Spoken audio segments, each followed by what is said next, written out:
Hey everybody, just want to share a quick little insight from my study General Conference this morning. I was listening to the October 1932 General Conference, and Anthony W. Ivins opens up General Conference, and he introduces the first speaker, but he goes, I need to talk for a moment about some anti-Mormon stuff. These are lies that are being spread about the church. Specifically, there is a rumor that the church had mortgaged Temple Square during the Great Depression to help stay afloat. He goes, this is not true. And then he points out something very important, that many times anti-Mormons are in fact excommunicated members, and that they are maliciously spreading lies about the church. And then he just rebuttals what they've said, and he moves on.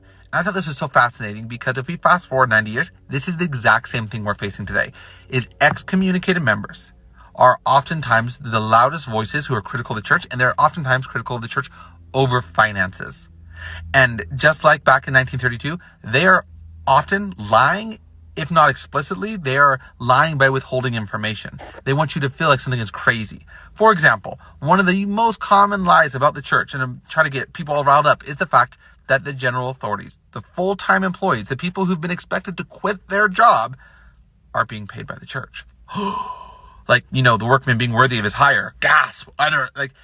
They want to make a big deal out of this, and they want to make it seem like President Nelson is in it for the money. And they're like, look how much money he makes. He makes 120 or 30 or 40 or 50. Like every person gives a different number. But he makes like $150,000 a year. You're like, okay, hold up. Are you claiming that President Nelson is in this for the money?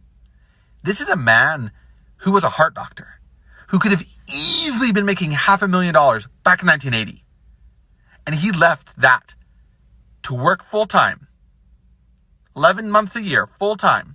And the 1 month he has off, he's expected to still minister to the death.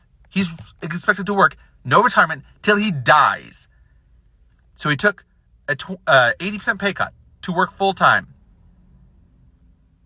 For the money? What? That makes no sense. Furthermore, you start pulling this even further, and you're like, wait a minute. So if President Nelson's in it for the money, why would he be okay with BYU, the church-owned school, paying their basketball coach, Kevin Young, paying him more than Russell M. Nelson has ever received from the church in terms of his living stipend for his entire time being an apostle and a prophet? For the last 40 years, Kevin Young is going to make just as much money this year. If Russell M. Nelson is in this for the money, like the ex-Mormons and anti-Mormons are trying to claim, then he is an idiot. Or you can look at it and realize, oh wait, they are lying like always. They are trying to mislead and get you all hyped up over nothing.